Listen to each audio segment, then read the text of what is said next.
She arrived at the gate with quiet steps and a steady breath. Maya Thompson had spent the last 3 days caring for her mother, who was recovering from a minor surgery in a small hospital across town. She had slept in a plastic chair, carried soup in a thermos, and folded warm laundry that smelled like sunshine. Now, at the airport, she kept her thoughts calm and her bag light. The terminal windows held a soft orange glow from the setting sun. The loudspeaker repeated the final boarding call, and people hurried past with headphones, strollers, and coffee cups. Maya checked her phone one more time, confirmed her seat number, and joined the short line as the last group boarded. Inside the airplane, everything felt closer and louder. The aisle was narrow, and the white ceiling panels hummed with a soft electric sound. Overhead bins clicked open and shut. A flight attendant with a neat bun and tired eyes said, "Welcome aboard," again and again in a tone that sounded like a memory. Maya moved carefully, keeping her tote closed so it wouldn't bump anyone. Her assigned seat was a window seat near the middle of the plane. When she reached the row, a man was already sitting there with his jacket on his lap and his backpack under the seat. He looked up as if surprised to see her. Maya smiled, used her gentle voice, and said, "Excuse me, I think this is my seat." She showed her digital boarding pass on the screen. The number matched the little black digits on the overhead label. The man frowned and shook his head. He held out his own paper boarding pass and said, "This is my seat." His voice was not loud, but it carried. The people around them paused their conversations and looked up. Maya did not raise her voice. She only repeated, "I think there was a gate change earlier. Maybe the system moved some people. Could we ask the crew to check?" The man pressed his lips together and leaned back in the seat. The aisle behind Maya began to fill, and a polite line formed that could not pass while they were speaking. She stepped into the row just enough to let a woman behind her reach the next seat, then returned to the armrest and waited for a crew member to come. The same flight attendant with the neat bun noticed the stop in the aisle and approached. Her smile was still there, but it looked thin. "What seems to be the issue?" she asked. Maya explained in a simple, steady way. Her assigned seat matched the number above. The man showed a boarding pass for the same seat. The attendant glanced at both passes and breathed out quickly through her nose. "Okay, you." She looked at Maya. "Step aside for a moment so I can get everyone seated." She motioned toward the galley area by the front. Maya kept her tone soft and respectful. "I can step aside, but my boarding pass shows this seat.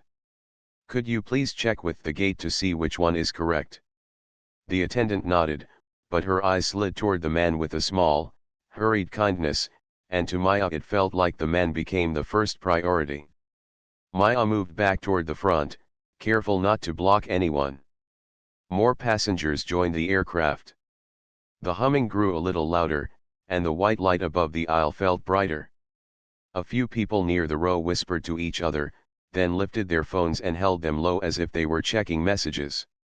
Maya looked down at her phone too, not to record but to read her seat number again, as if numbers could become softer if she looked at them with patience. She thought of her mother stealing a smile in the hospital bed and telling her, "Get home safe, okay?" The words rested in her chest like a gentle hand. The flight attendant returned a minute later. The minute felt longer than that. "We're trying to depart on time," she said, eyes moving between Maya and the row. "Please wait here while I get a supervisor." She turned quickly down the aisle. Maya nodded. She was not asking for special treatment. She was asking for the simple thing, a clear check and a fair answer. The plane kept filling. The windows showed the wing's silver curve and a square of orange sky. Somewhere near the back, a baby gave a small cry, then settled. The air had the clean, dry smell of filtered ventilation and a faint trace of brewed coffee. When the flight attendant came back, she did not bring a supervisor. 2 airport police officers stepped onto the plane behind her. The taller officer looked around as if counting the rows, the other officer kept one hand near his radio. The flight attendant spoke quickly to them in a quiet voice. Maya could not hear all the words, only the shape of them. The taller officer turned to Maya and said, "Ma'am, you need to come off the aircraft so we can talk outside." His tone was firm, not loud. Maya kept her hands still at her sides. "I will cooperate," she said, "but may I please know the reason?" The officer said, "We'll explain outside." Maya asked for the flight attendant's name, and the taller officer repeated, more firmly, "Let's go." She looked past the officers for a moment at the row where her seat waited. The man in the seat stared down at his phone. The people around him watched carefully, not wanting to stare but unable to look away. A woman near the window 2 rows back raised her phone and lowered it again, undecided. Maya kept her voice even. "I am calm. I am not refusing. I am asking for a reason." The shorter officer reached for the tote strap on her shoulder, not pulling, just signaling her to move. Maya took a breath and stepped toward the aisle. The plane felt even narrower now, as if the walls had come a few inches closer. "Thank you," she said, as if the officers had offered help rather than pressure. She walked with them to the front of the plane. Her shoes were soft-soled and made almost no sound on the carpet. The flight attendant stood aside with a careful expression, neither friendly nor unfriendly, only busy. The captain was not visible. The door to the jet bridge stood open like a big square mouth, and cool air drifted in. The taller officer led the way. The shorter officer stayed behind her, not touching, but close enough that she could feel the shape of his presence. Someone in the first row lowered a magazine and watched with still eyes. On the jet bridge, the noise changed. The hum became a deeper vibration from some machine below. The lights were flatter and showed the brushed metal walls with tiny scratches like faded pencil marks. Maya stopped where the taller officer stopped. He turned to face her. "You were refusing crew instructions," he said. "We need to discuss this off the aircraft." Maya replied with steady words. "I asked for the reason. I asked for a supervisor. I showed my boarding pass. I did not raise my voice. I did not block the aisle. I am willing to answer questions, and I want your badge numbers." She did not say the words quickly. She let each part land and rest. A gate agent arrived, cheeks pink, eyes on the watch at his wrist. "We need to depart," he said to the officers, as if schedule were the only language that made sense now. "We can rebook her and sort this out later." The taller officer nodded in a way that looked like agreement had already arrived, but Maya spoke first. "I must travel tonight," she said. "I am being removed without a clear reason. I am calm, and I am cooperating. Please document the reason in writing." The gate agent shifted his weight from one foot to the other. The shorter officer glanced down the bridge toward the doorway where a sliver of the cabin could still be seen. Someone on the plane had stood up and was speaking softly to the flight attendant. The words did not reach the bridge, but the tone had a careful shape. A man appeared at the head of the jet bridge and said, "I was in the row." She was calm, and then a gate staff member told him to please step back to the boarding area. He did. His phone remained in his hand, the camera pointed at the floor now. Maya felt the coolness of the air and the warmth of her own hands. She remembered her mother's smile again, the way her mother had squeezed her fingers and said, "Make them hear you, but do it gently." So Maya repeated her request for a supervisor, not as argument, but as process. "I want to speak with a supervisor," she said. "And I request the reason for removal in writing. I will cooperate with any lawful instruction." Time became a strange little knot around them. The plane waited with its open door like a held breath, and the airport around them kept moving in 1,000 tiny ways: luggage carts, flashing beacons, distant voices that turned into echoes in the long hallway. The taller officer pressed his radio and said something brief, then looked back at Maya. In his eyes there was a flicker, not unkindness, not kindness, something like uncertainty. The gate agent checked the clock again and sent a text. The shorter officer stood quietly, as if the floor had asked him to guard a spot and he had agreed. Maya stayed steady. She adjusted the strap of her tote and kept her shoulders relaxed. She did not cross her arms. She did not roll her eyes. She did not make any move that could be mistaken for refusal. She allowed the seriousness of the moment to sit where it needed to sit, and she did not try to fill it with extra words. Back in the cabin, people settled into the silence that comes when strangers share a tense moment. A child asked a parent in a whisper, "Are we still going?" A business traveler glanced at his watch as if time would give him a sign. The man in the disputed seat scrolled his phone with a small, urgent touch, as if pressing a little harder would make the screen agree with him. The flight attendant checked an overhead bin, then another, and then stood near the front looking out toward the jet bridge, hands folded in front of her. She looked tired, but the tiredness could not explain everything. The supervisor arrived at last, a sergeant with gray at his temples and a serious, even face. He took in the small crowd, the phones in a few hands, the open plane door, and the two officers standing in a careful diagram around one woman with calm eyes. "What happened?" he asked, not harsh, not soft, only precise. Maya did not rush to answer. She said, "I would like to speak clearly and on the record," and then she waited for him to nod. He did. She repeated the facts in the same order they had lived: seat number matched the label, a second boarding pass with the same seat, request to check, request for a supervisor, no raised voice, no refusal, removal without a clear reason. She asked again, "Am I being detained? On what basis?" Her voice did not shake. The sergeant began to say, "Failure to obey crew instructions," and then paused. He looked at the taller officer, then at the shorter one, then at the gate agent. The answer was not as simple as the word failure. The jet bridge seemed to listen. Maya reached into her tote and kept her movement slow and visible. She knew how important that was in moments like this. She took out a slim document pouch, the kind that keeps papers flat.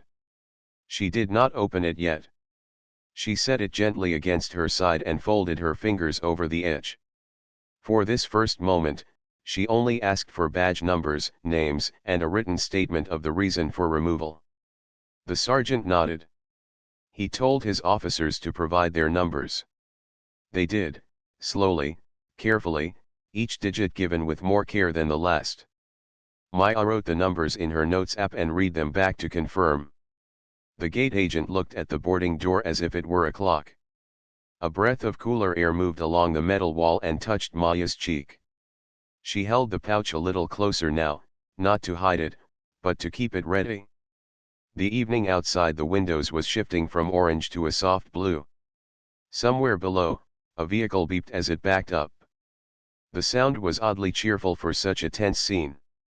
And still Maya stood steady, thinking of her mother's quiet strength, thinking of the simple shape of fairness, thinking of the plane that could still carry every person on board to where they needed to go if only the process would slow down long enough to become clear. The door to the cabin remained open. The plane waited. People waited. The moment waited. Nothing dramatic had to happen for truth to take its seat. It only needed light, names, and the soft, firm sound of a person asking for the reason, again, until the reason finally appeared. Maya looked at the sergeant and said, "Thank you for coming," and then she added, with the same calm she had carried through the aisle and out onto the jet bridge, "I am ready to show you something when you are ready to see it." The sergeant met her eyes and nodded once, like a small promise that the next step would be careful. The air felt a little wider, as if the walls had taken a breath too. And the plane, the crew, the officers, and the watching travelers stood at the edge of a simple choice: slow down, be clear, and do this right. The taller officer stood with his shoes planted wide, as if the ground itself needed guarding. He repeated his words in a steady tone. He said that she had refused to follow crew instructions. Maya kept her voice calm. She said she had asked for the reason and for a supervisor. She said she had shown her boarding pass. She stood with her hands visible and her tote on her shoulder. The air felt cool on the jet bridge. A low machine hum rose from somewhere below, like a slow drum that would not stop. The gate door remained open behind her, and through it she could still see the slice of cabin and a few watching faces.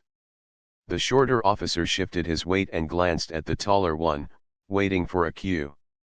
The taller officer, whose name tag said Hale, lifted his chin. "We can walk to the security office and sort this out there," he said. His voice was not angry, but it pushed. Maya breathed in and answered simply. "I am willing to cooperate. I want everything documented. I want your badge numbers and a written reason for removal." She spoke in an even rhythm, the kind that helps a room remember its own fairness. Officer Hale blinked once, then gave his badge number. The shorter officer, Ruiz, followed with his. Maya typed the numbers into her notes and read them back.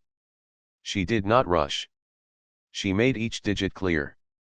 A gate agent hurried up the jet bridge with a tablet in his hand and stress in his eyes. His name tag said Nick. He looked from the officers to Maya and then toward the open plane door, where a flight attendant stood with folded hands. "We need to depart," Nick said to the officers in a hushed voice that still carried. "I can rebook her on the late flight and give her a voucher." He turned to Maya with a practiced, tight smile. "Ma'am, we can take care of you. There's a flight in 2 hours. We'll get you a meal." Maya met his eyes. "I need to travel tonight," she said. "My removal did not have a clear reason. I am calm, and I am willing to comply with lawful instructions. Please document the reason in writing." Nick shifted, thinking about minutes more than people. "Let's just step this way," he said, motioning toward the terminal. He did not want to fight. He wanted the clock to move again. Maya did not resist the idea of moving. She only asked for the paper first. "Please put the reason in writing," she said again. "And please note that I asked for a supervisor before I was removed." Her tone was gentle, like a teacher asking a student to finish a sentence. Officer Hale looked past her to the cabin. His jaw was tight. Officer Ruiz focused on a point on the floor, as if the answer lived somewhere near a small scuff on the metal plate. A man stepped up from the boarding area below, careful to stay out of the officer's path. He had a blue carry-on and a calm face. "I was in the row," he said. She was polite. She wasn't blocking anyone. She asked to check the seat. Nick lifted a hand to thank him and also to stop him. "Thank you, sir," Nick said. "Please wait in the boarding area." The man nodded and stepped back, but his words lingered on the bridge like a light that does not go out when you close your eyes. Maya kept her voice level. "I would like to file a statement," she said. "I would like to include the names of the crew members who spoke with me." She asked the flight attendant's name. The attendant, standing at the door, answered quietly, "I'm Dana." She looked tired and also uncertain. Maya nodded in thanks and typed Dana under the badge numbers. The list looked like a small fence made of facts. She did not write opinions there. She wrote times, names, and steps. Nick spoke into his radio, asked for a supervisor from airport police, then checked the departure time on his tablet again. "We are at a hard go/no-go in 10, he said to no one in particular and everyone at once. Officer Hale said, "Let's keep moving." He gestured toward the terminal. Maya moved with them, not stiffly, not slowly, just steady. They went a few steps toward the boarding area, where the bright lights felt flatter and the floor felt cleaner.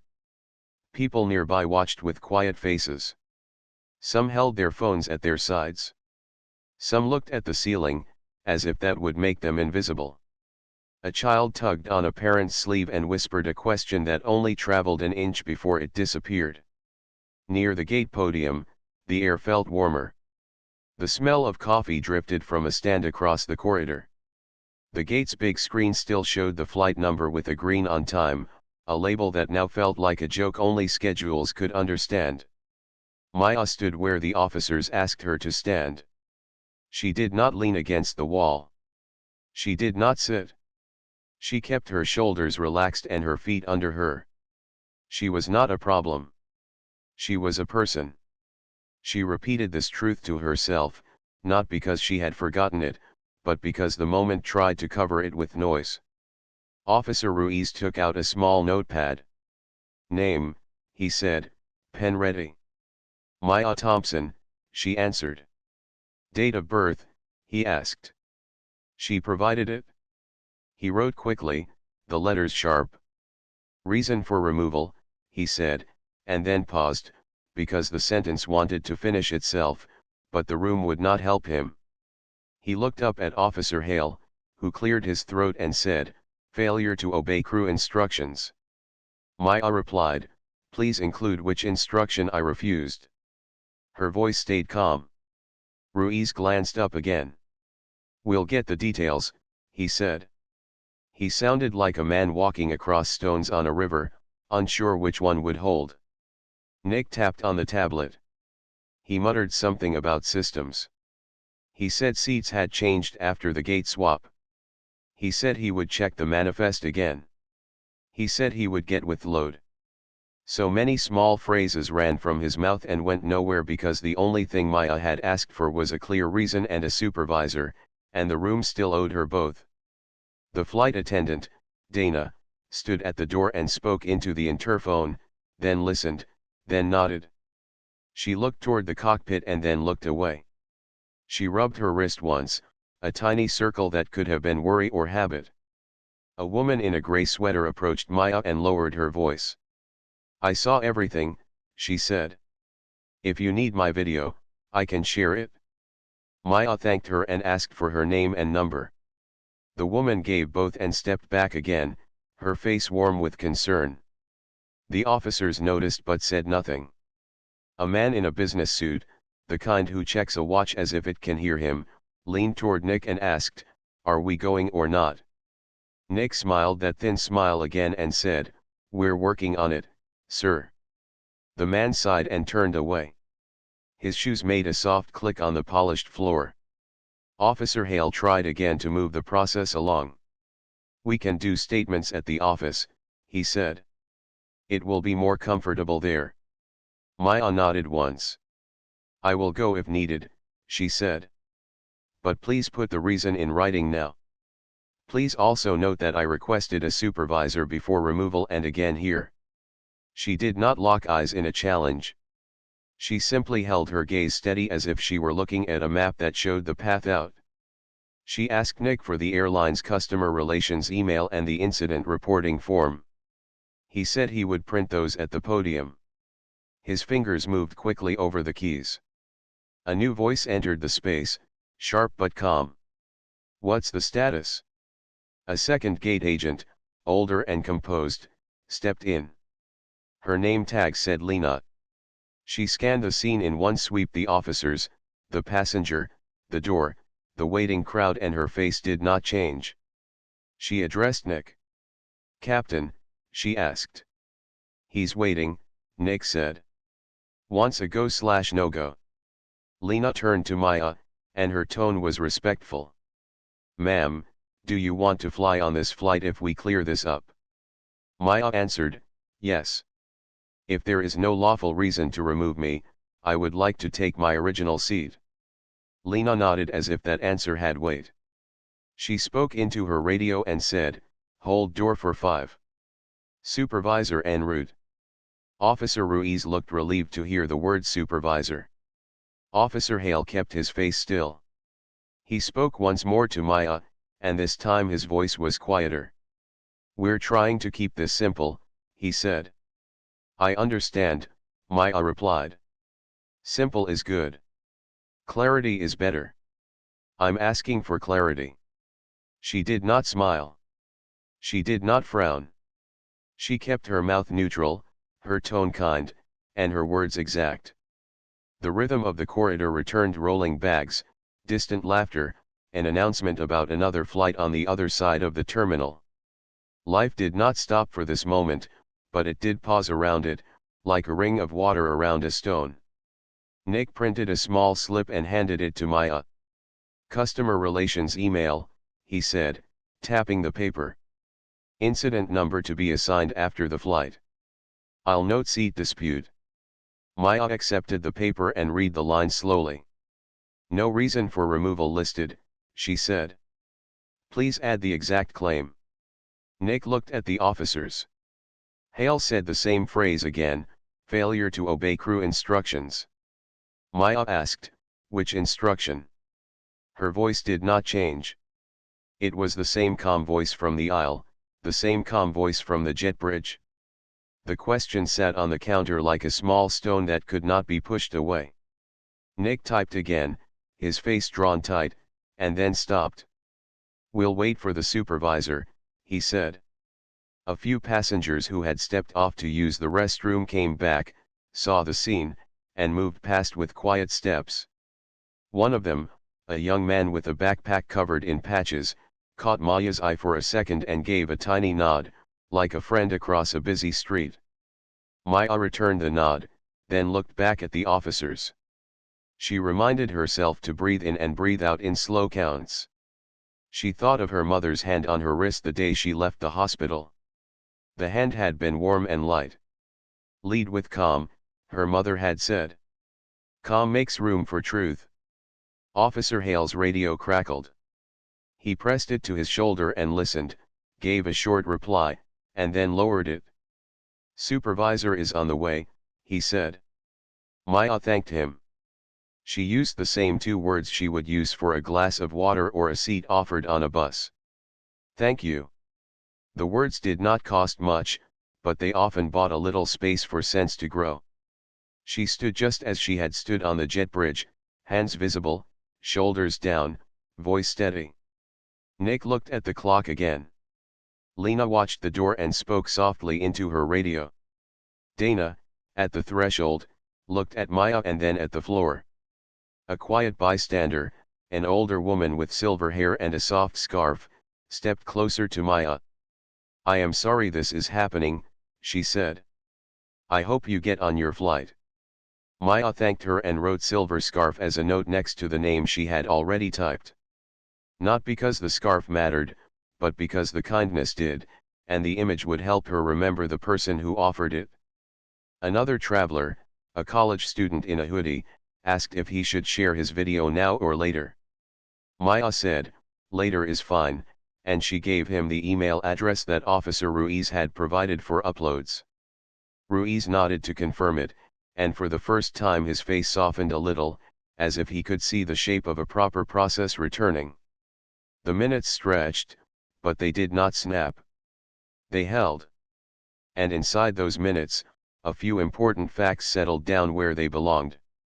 Maya had asked to check a seat. She had asked for a supervisor. She had stayed calm. She had been removed without a clear written reason. These facts did not shout. They did not accuse. They just stood there, side by side, and the room had to walk around them. The plane waited with its door open like a patient person at a threshold. The passengers waited with the careful silence of people who want to get somewhere and also want things to be fair. Maya looked at the officers once more. "I want to make sure we all feel safe," she said. "That includes me. It also includes your process.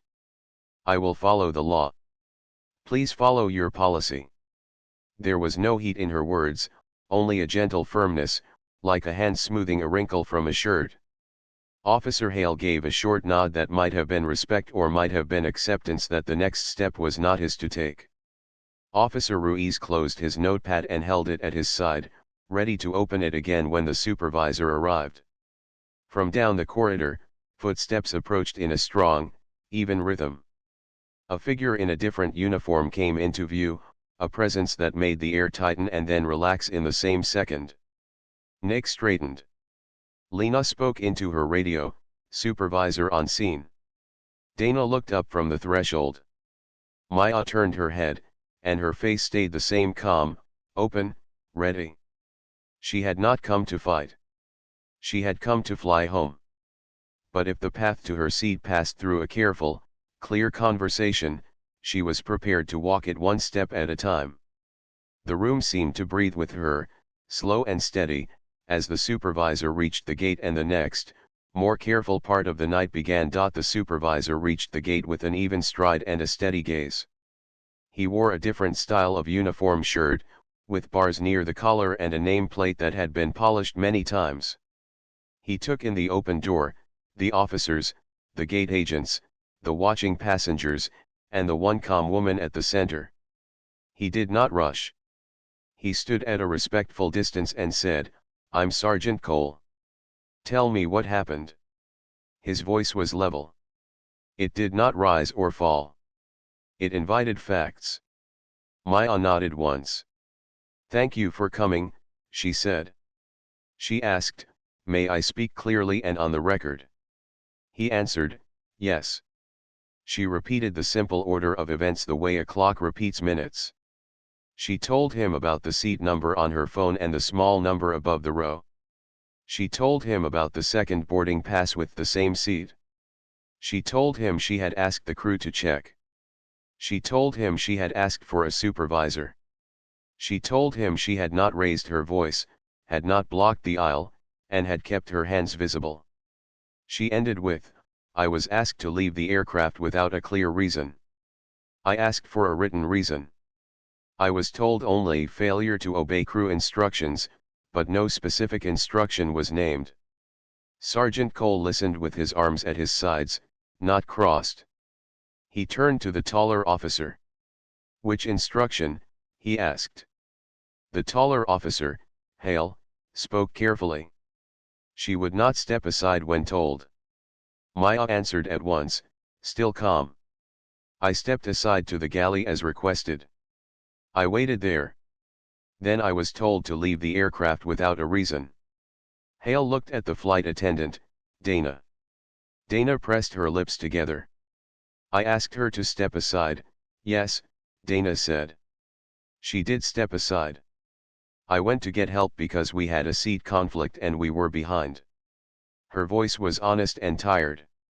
The gate agent, Nick, shifted his weight and stared at his tablet like it might protect him. The sergeant's eyes moved from one face to another, not fast, not slow. "Okay," he said, and the words sounded like a clean sheet being laid on a table.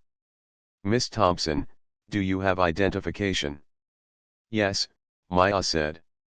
She lifted her tote slowly and unzipped the slim document pouch she had prepared before the trip.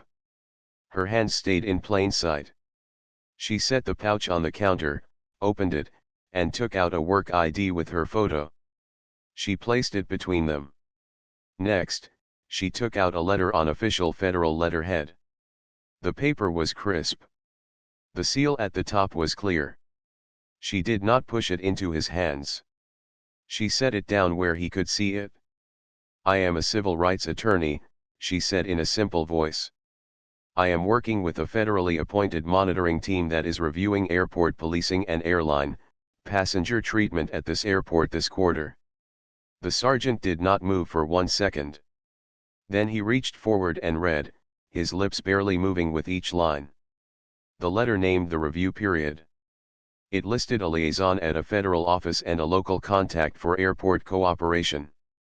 It described, in plain terms, that the team watched for fairness, bias, due process, and de-escalation in passenger interactions. It also said that members of the team avoided announcing themselves unless a situation directly involved them, in which case they were required to disclose and report. At the bottom were 2 signatures, one from a senior counsel, one from the project lead. There was a date, recent and clear. There was a phone number for verification during extended hours. "May I explain one more point?" Maya asked. "Yes," said the sergeant. "I do not use my role to seek special treatment," she said. "I did not announce it on the plane for that reason. But when a possible rights issue involves me, I am required to disclose it, document it, and report it. I am doing that now." She did not raise her chin or lower it. She did not harden her face. She spoke as if reading a recipe with care. Around them, the air changed in a way that did not make sound. The older gate agent, Lena, looked at the letter and then at the sergeant, and something respectful touched her expression. The student with the hoodie lowered his phone a little and swallowed. The woman with the silver scarf folded her hands, as if holding her breath. Officer Ruiz blinked and then looked down at his notepad with new attention. Officer Hale's shoulders set a fraction lower, like a door that had been mostly closed and was now opening a little. Sergeant Cole read the letter again, slower. He read the names and the numbers. He made a small motion with two fingers, and a nearby airport supervisor stepped closer to watch the papers without touching them. Then the sergeant took a step to the side, lifted his radio a little, and said in a quiet tone, "Stand by." He took out his phone, found a number from his contacts, and made a call that he did not try to hide. "This is Cole," he said. "I need verification on a monitoring assignment. Passenger shows federal letter and ID name, Maya Thompson." He spelled it, letter by letter. He listened. "Yes," he said. "I'll hold." The hold was short, but every second had weight. The jet bridge carried the sound of the airplane's own breath. A bag cart beeped somewhere below. The smell of coffee from the corridor reached them and softened the edges of the metal around them. Maya stood very still, not stiff, only steady. She kept her eyes on the sergeant's face, not searching it for victory, just waiting for clarity. "Yes," Cole said into the phone a moment later. "Understood. Thank you." He ended the call, placed the phone back in his pocket, and faced Maya again. His tone had changed in a small but honest way. It was more careful now. It carried the shape of respect. "Miss Thompson," he said, "your assignment is confirmed. Thank you for disclosing. I'm going to ask a few more questions, and then we're going to correct the process here." He turned to the officers. "First, did either of you provide a specific instruction tied to safety or security that she refused?" He did not blink when he asked it. Hale started to speak. He stopped. "No specific safety instruction," he said finally. "We were asked to remove her by crew." Cole nodded once, not pleased, not angry, only learning. "Did you verify the underlying seat claim before removal?" Ruiz answered this time, honest because the truth was going to be told anyway. "No, Sergeant," he said. "We did not verify the seat." Cole turned to Dana, the flight attendant. "Did you request removal for safety or for schedule?" Dana swallowed. "I was behind, and the seat issue wasn't getting solved. I asked for help. I did say removal, but I didn't mean it as force. I meant, please handle it." Her eyes shone with stress, not with meanness. "Thank you," Cole said. He did not scold her. He wrote a short note in his own pad, the handwriting neat. He faced the gate team next. "Why do we have two passengers assigned to the same seat?" Nick, the younger agent, scrolled his tablet with fast fingers. "Gate change pushed auto receipt for a few people," he said. "One barcode did not refresh. I didn't catch it yet." His cheeks colored. "I'm sorry." Lena stepped in and added the missing care. "We can fix the seat. We should have done that first." She looked at Maya. "Ma'am, I'm sorry for the delay and for how this felt." Maya said, "Thank you. I would still like the reason for removal in writing, even if it is withdrawn. I would also like to continue on this flight if there is no lawful reason to keep me off." Her voice was even, but a tiny tremor of tiredness ran through it, the kind that comes after long hours of holding the line with calm. Cole heard it. He nodded. "You will have the documentation," he said. "And I will speak to the captain about reboarding." He looked back at the crowd on the jet bridge and in the doorway. "If anyone recorded, we may ask for copies for our review," he said. The student lifted his hand. The silver scarf woman did too. The man with the blue carry-on from the row stepped forward again, careful not to crowd anyone. Cole handed them a small card with an email address for uploads and a reference number he wrote by hand. He gave the same card to Maya. "Use this to send your report," he said. "We will also send you our case number." Then he did something small that mattered.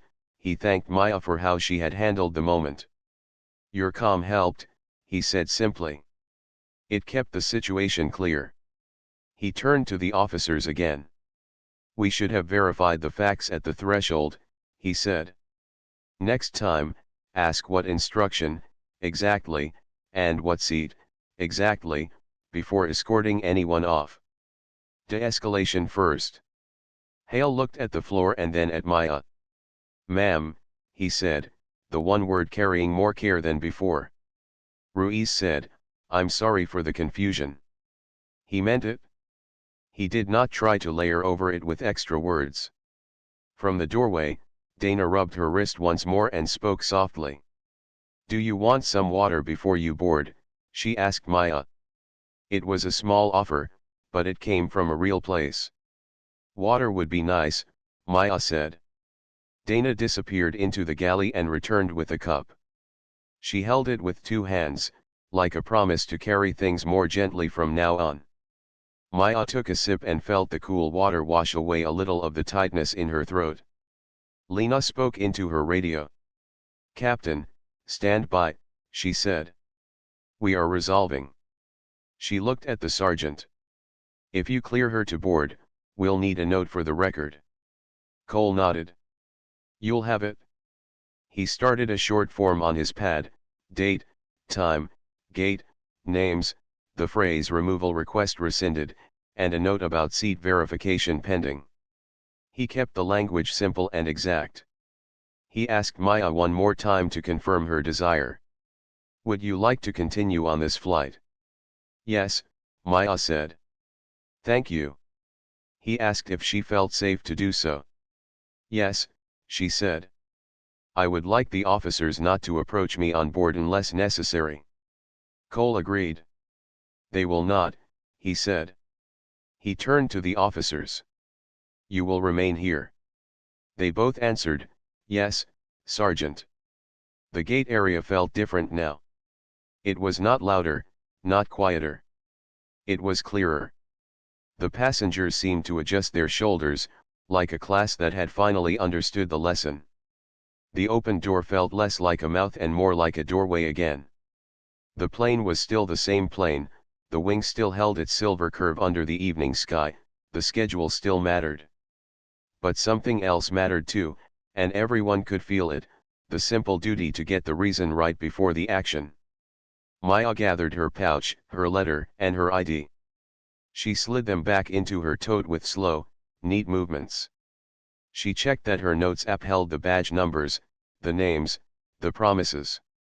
She saved the file and backed it up to the cloud.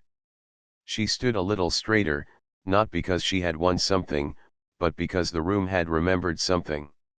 She looked at the man with the blue carry-on who had spoken up. "Thank you," she said. He nodded, almost shy. She looked at the student with the hoodie. "Thank you for offering your video." He shrugged, a little proud, a little unsure. The silver scarf woman squeezed Maya's arm very gently and then stepped back. Sergeant Cole stepped aside with one more small call to make. He spoke to operations and to a duty manager for the airport. He kept his voice low, but not secret. "We'll need to review gate removal steps," he said. "Please notify training to refresh de-escalation at boarding." He listened to the reply and said, "Yes. I'll file tonight." He came back to Maya and handed her a short printed note Lena had pulled from the gate printer and signed, "Removal request withdrawn. Passenger cleared to board, original seat pending seat verification." Lena added her initials and the time. Cole added his badge number below.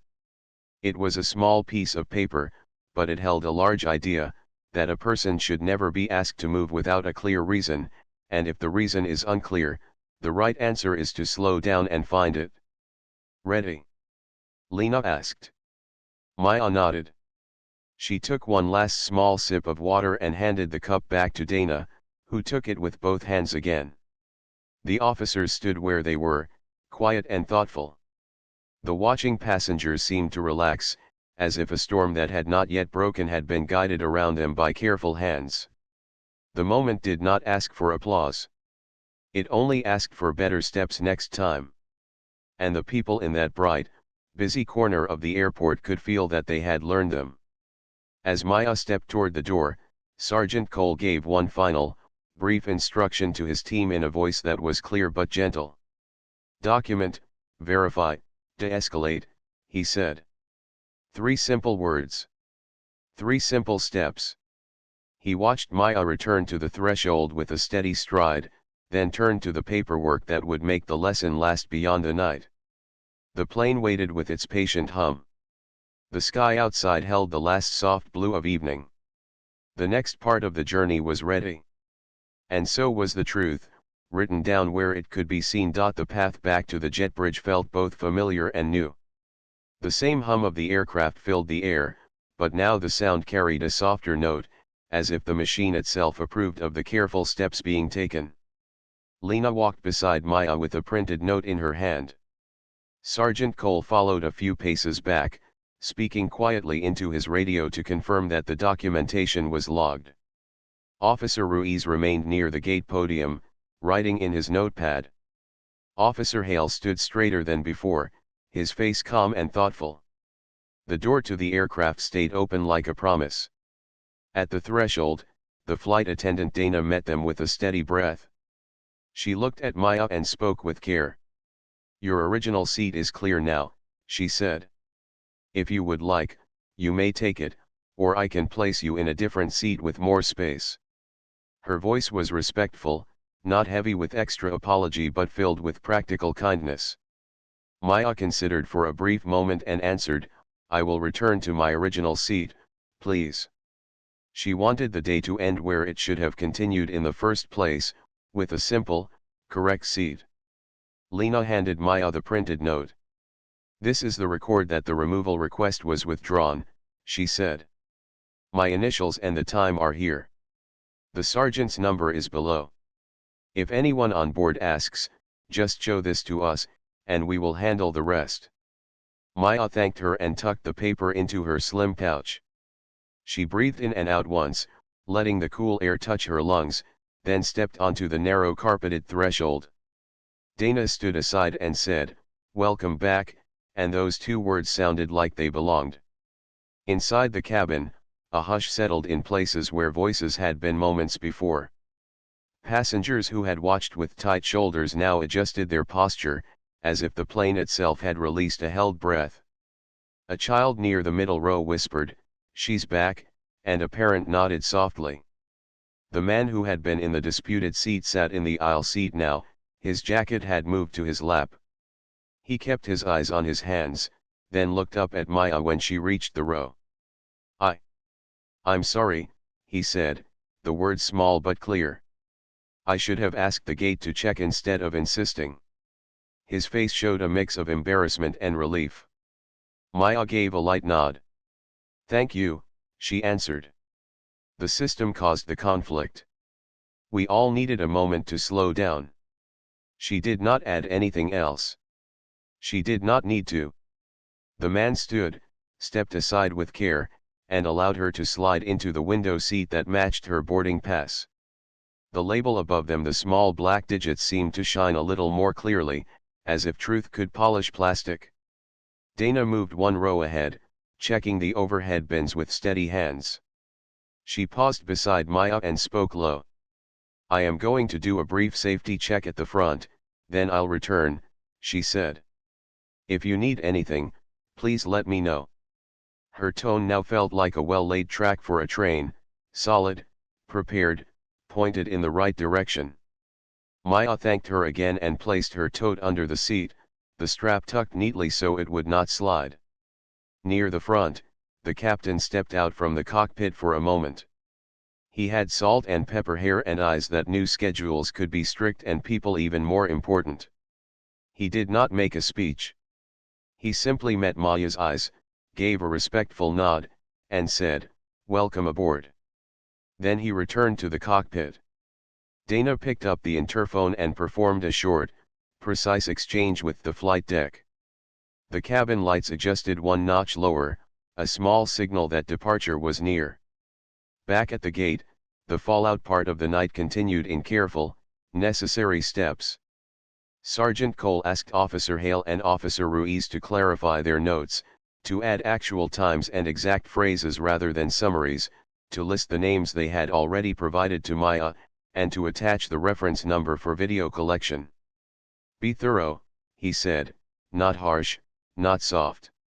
This is how we learn." The words document, verify, de-escalate found a place in both officers' notebooks as a short line with a long life. Lena stayed at the podium with Nick, walking him through the seat map and the load sheet to figure out where the duplicate assignment began.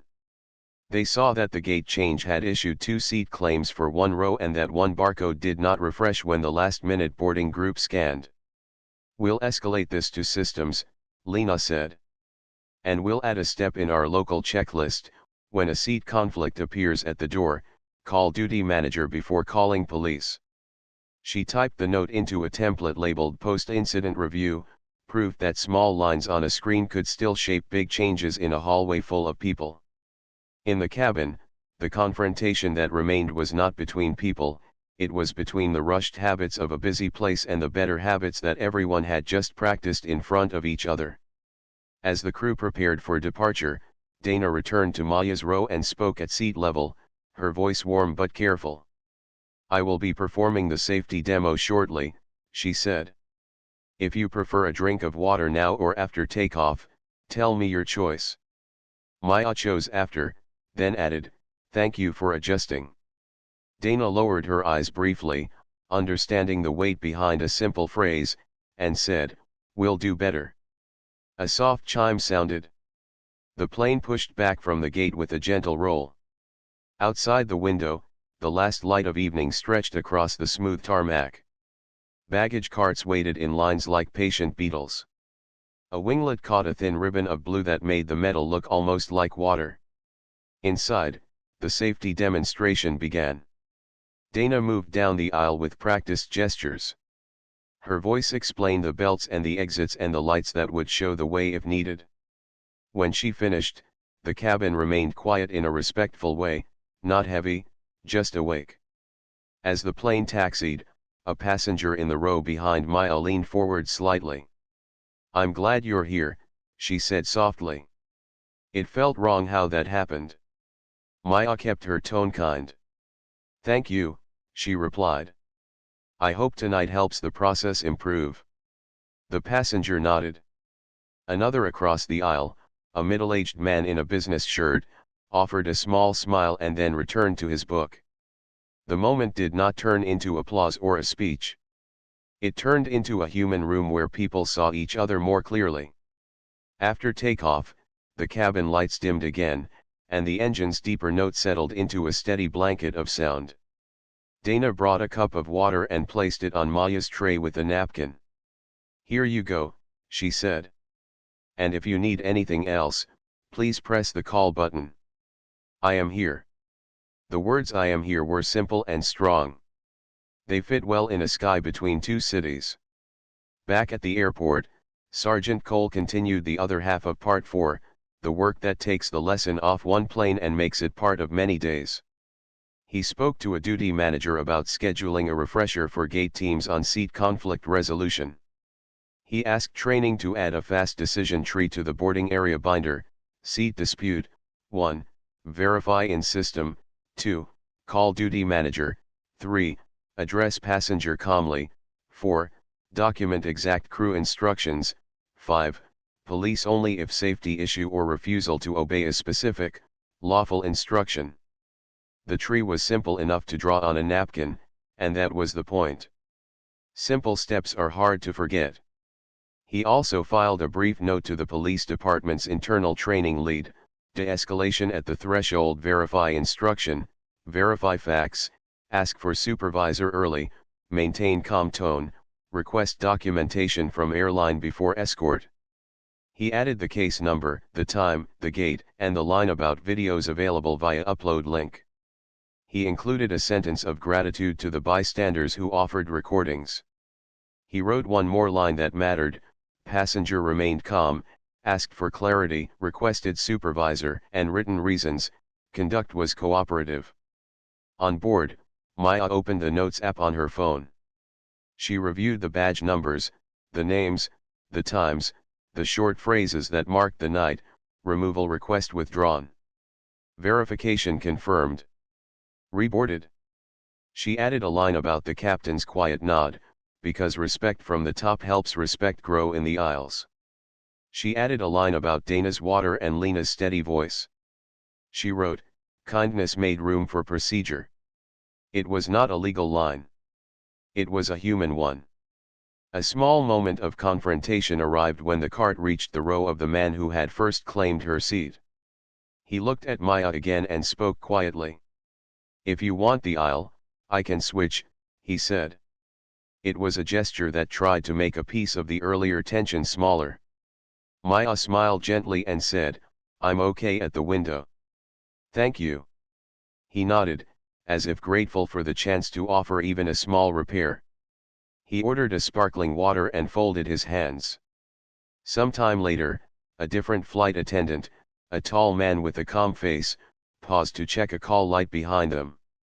On his way back, he whispered to Dana and then leaned toward Maya with a careful distance. I wasn't here when it started, he said, but I appreciate how you handled it. His tone held no weight of guilt, only a simple wish to say the good thing aloud. Maya thanked him. He moved on, and the cartwheels hummed softly like a sewing machine stitching up a tear. As the plane leveled at cruising altitude, the captain's voice came on the speakers. He gave the usual information about height, speed, and weather at destination. Then he added one sentence that did not name anyone and did not highlight details. We appreciate your patience during an earlier delay, he said. Our team works hard to get things right, and we'll always choose clarity and respect as we do. The sentence was short and true. It fit the space where a long speech would have felt wrong. Back on the ground, Dana's earlier choices kept echoing. She wrote a brief note in the cabin log about the seat conflict and the resolution, including the supervisor's involvement and the reboarding with documentation. She included her own reflection: slow down and verify before escalating. She had learned that the hard way in a bright aisle with too little time. Now she wrote it down so it would not be forgotten in the rush of the next flight. Nick, at the gate, finished the manifest review and submitted an internal ticket with screen captures that showed the barcode mismatch. He attached Lena's new checklist line and asked the system team to add an alert when two passes scan for the same seat in a 5-minute window. He also added a short note to himself: when schedule pressure rises, listen harder. It was a private promise, but good promises often start that way. Sergeant Cole checked once more with Hale and Ruiz before they cleared the scene. He did not give a lecture. He asked questions. What would you change, he said. Ruiz answered first, confirm the exact crew instruction and the exact refusal. If not clear, ask questions longer. Hale answered next, slow but honest, verify the seat in the system at the door. Keep voice calm. Bring a supervisor sooner. Cole nodded. Good, he said. Write those down. And in your next shift briefing, share them out loud. He knew that the best lessons are spoken, not just stored. In the cabin, the confrontation turned into closure in small, human ways. The silver scarf woman took out a paperback and then put it away, choosing instead to rest with her eyes closed and her hands folded, like someone grateful that a room had remembered its manners. The student in the hoodie scrolled through his phone and tagged his video private, waiting for the upload instructions the sergeant had given him. Across the aisle, the business traveler turned a page and, for the first time since boarding, seemed to read it. Maya looked out the window. The sky was a deep blue quilt with the edges of distant clouds stitched in quiet lines. City lights far below formed patterns that looked like rivers at night. She let her forehead rest for a moment against the cool plastic near the window and then sat back, careful and composed. She reached into her tote and took out an empty envelope. On the front, she wrote, "Report gate incident," and tucked the printed note inside with her own list of names and times. She sealed the envelope and slipped it into the pouch with her work letter. The act felt like closing a small door that needed to be closed. A little later, Dana returned one more time. "How are you feeling now?" she asked. "All right," Maya said. "Tired, but all right." Dana nodded. "If you prefer, we can place a note for a quiet deplaning," she offered, meaning that Maya could exit without the press of the crowd. "Thank you," Maya said. "I'll be fine. I just appreciate that the process is clear now." The words "the process is clear now" carried more comfort than any blanket. As the cabin settled into its nighttime rhythm, reading lights like small stars, the soft clink of ice in cups, a few careful laughs, Maya's phone buzzed with an email. It was from the airport duty office. "We have logged your incident reference," it said. It included a case number and a link for secure document uploads. She saved it and closed her eyes for a short rest. She did not drift off at once. She let her mind replay the steps: ask for clarity, stay calm, ask for a supervisor, request written reasons, show required ID when the moment truly called for it. Then she let the steps fade into the engine's steady song. Far behind them now, the gate area had returned to its regular pace. New passengers lined up for a new flight. New names would scroll across the screen. But a few invisible lines remained in that space: a refreshed checklist, a memory of a calm voice, a supervisor's firm guidance, an officer's promise to ask better questions, a gate agent's note to listen even when the clock shouts. Those lines would not show on a departure board. They would show in how the next conflict was handled: with patience first, with clarity next, with dignity always. High above the dark land, the aircraft kept its course. The wing held steady in the night air. The cabin glowed with quiet light. And in seat by the window, the person who had asked for nothing more than fairness sat with a straight back and a gentle heart, ready for the last pages of the journey and for the work that would follow when the wheels touched down. The confrontation had already done its best work: it had turned pressure into process, and process into respect.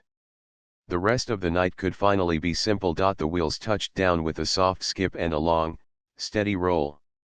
Lights along the runway slid by like quiet stars.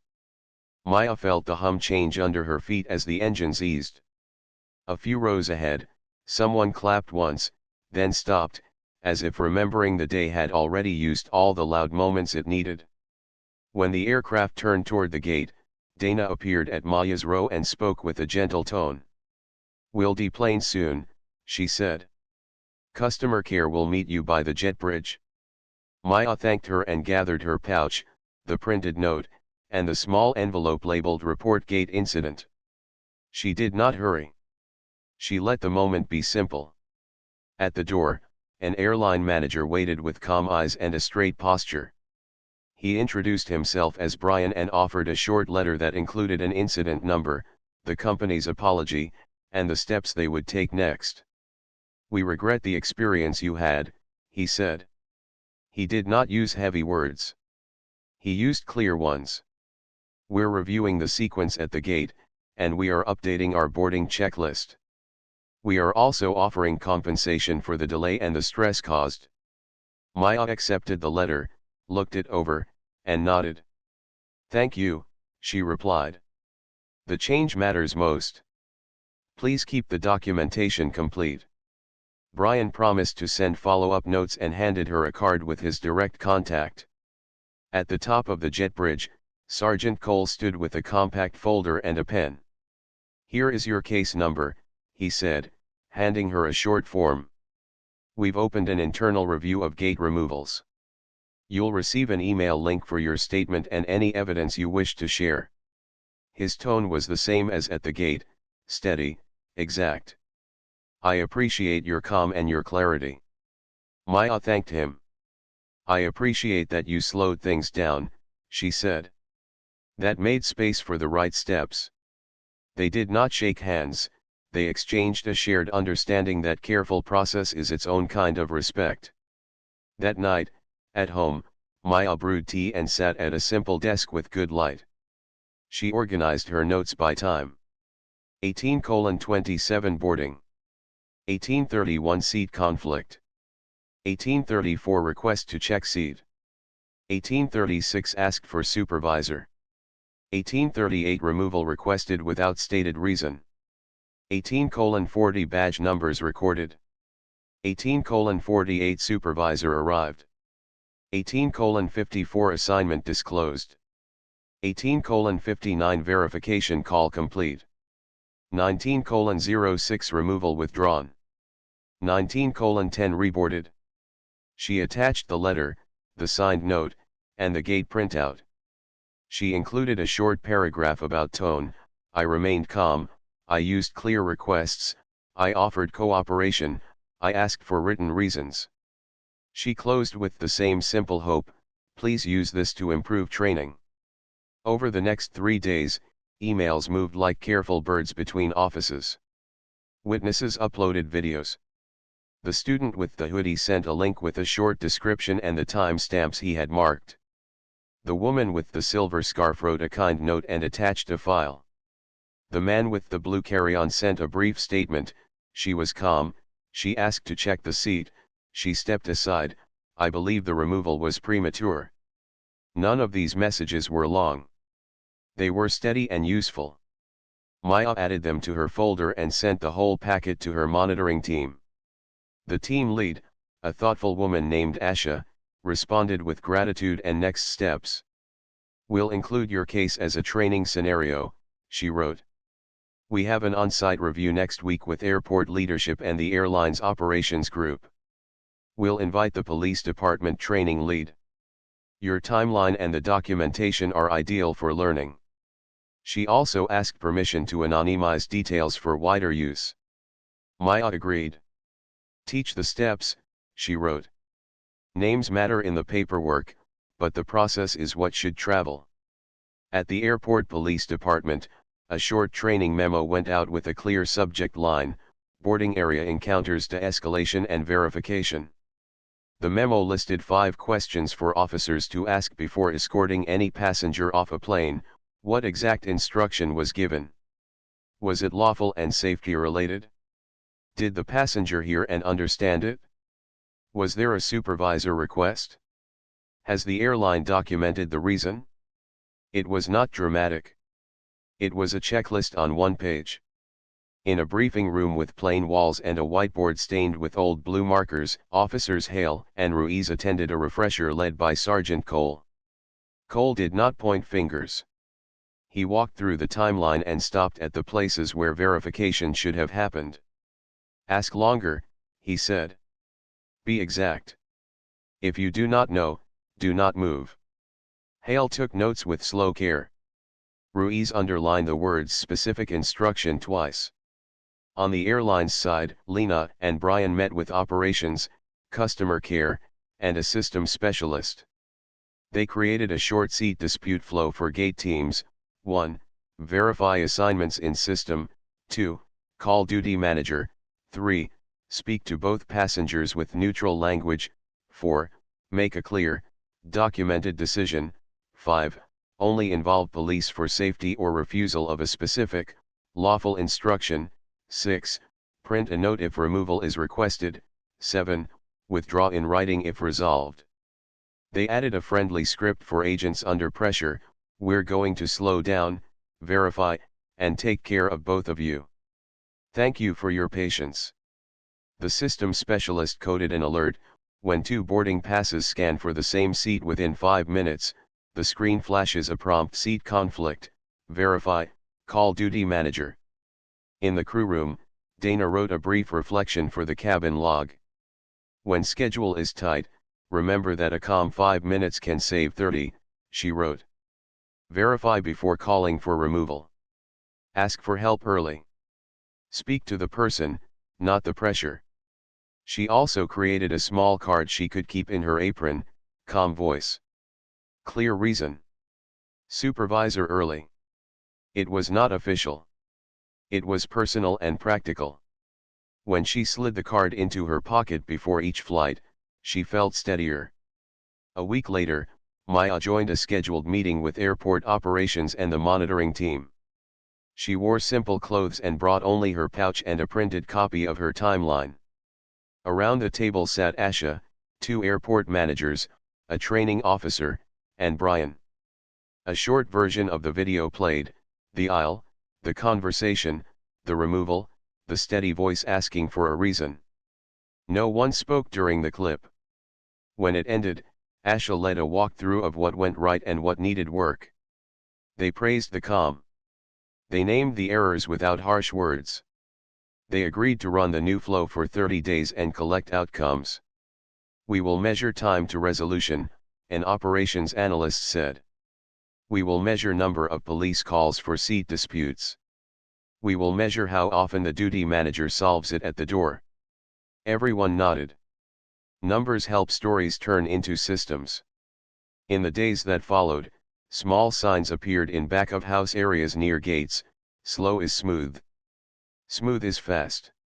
Another said, document. Verify. De-escalate. None of these signs were meant for show. They were meant for habits. Hale and Ruiz attended a second session on threshold decisions, this time with newer officers present. Hale spoke once, not to excuse anything, but to share what he learned. The way you start is the way it goes, he said. If you begin with clarity, you rarely need force. Ask for the reason by name. If no one can say it, step back and find it. The room felt quiet in a good way. People were listening. A month passed. The air grew warmer. One late afternoon, Maya returned to the same airport for a short work trip. She moved through security with her usual simple pace and reached the gate early. She took a seat near the window and watched the square of sky turn the color of soft peaches. A small seat dispute began 2 rows from the podium. A teenager with noise-canceling headphones and a man with a roller bag both stood in front of 22A. Maya watched Lena, who happened to be working the flight. Lena stepped out from behind the podium with a calm smile and the new script on her lips. We're going to slow down, verify, and take care of both of you, she said. Thank you for your patience. She scanned both passes, saw the system prompt, called the duty manager, and spoke to each traveler in a respectful voice. 3 minutes later, the teen had 22A and the man had 22C with a free drink coupon for the mix-up. No one raised a voice. No one reached for a radio. The line moved again. When boarding began, Maya showed her pass and stepped onto the jet bridge.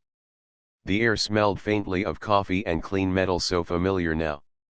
At the door, Dana was there again by chance, checking rows and greeting people. She saw Maya and her face warmed. Welcome, she said, meaning it. I'm happy to see you. They did not talk about the past. They did not need to. Respect filled the space where extra words would have been. In her seat, Maya took out her notes app and wrote one line: different month, better moment. During the flight, she opened an email from Asha. The 30-day review had early numbers. Police calls for seat disputes at the gates had dropped significantly. Duty managers handled most conflicts with calm talk and system checks. Average delay minutes per seat conflict had fallen too. The note ended with a simple sentence: small steps, repeated, changed the story. Maya smiled and replied, keep going. Another message arrived from Brian, the airline manager. He shared a draft of a short internal case study, names removed, steps highlighted. The case study did not brag. It showed the path, how a delay at a door can turn into harm if people move too fast, and how a careful pause can repair it. He asked if Maya had any edits.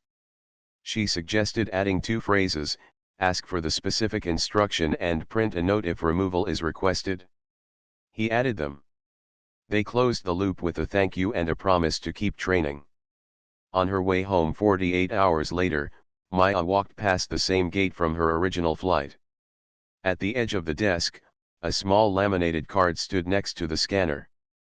It read, Seat dispute steps, Quick 1, verify in system, 2, call duty manager, 3, speak to both, 4, decide and document, 5, police only for safety or clear refusal.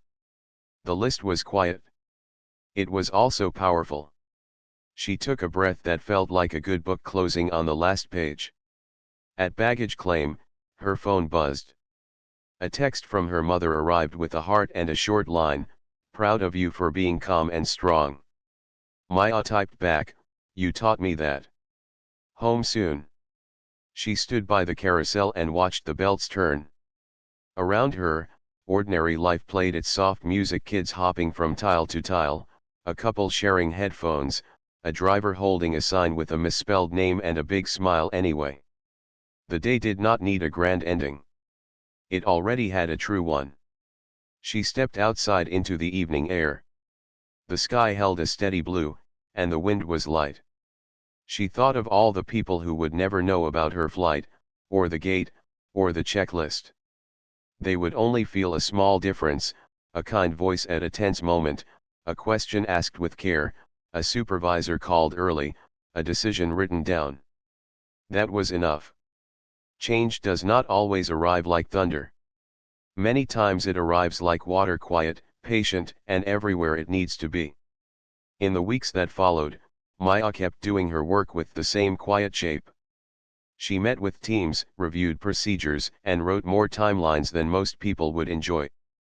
She also saved the small cards that made her hopeful, a thank you from a trainee officer, a note from a gate agent who used the checklist and resolved a dispute in 2 minutes, a message from Dana that simply read, we're still doing better. These were not trophies. They were reminders that dignity grows when people plant it on purpose. One evening, on another plane, Maya looked out at another wing and another silver line of dusk. She thought about the sentence that had formed in her mind on the first night, dignity first, process second, but both matter. She smiled and let the words settle into a more complete thought. Dignity opens the door. Process keeps it open. She closed her eyes, rested her hands on her lap, and felt the soft vibration of a machine carrying a sky full of ordinary hope. The lesson was not loud. It was ready, steady, and true. And it would be there the next time the world asked for it.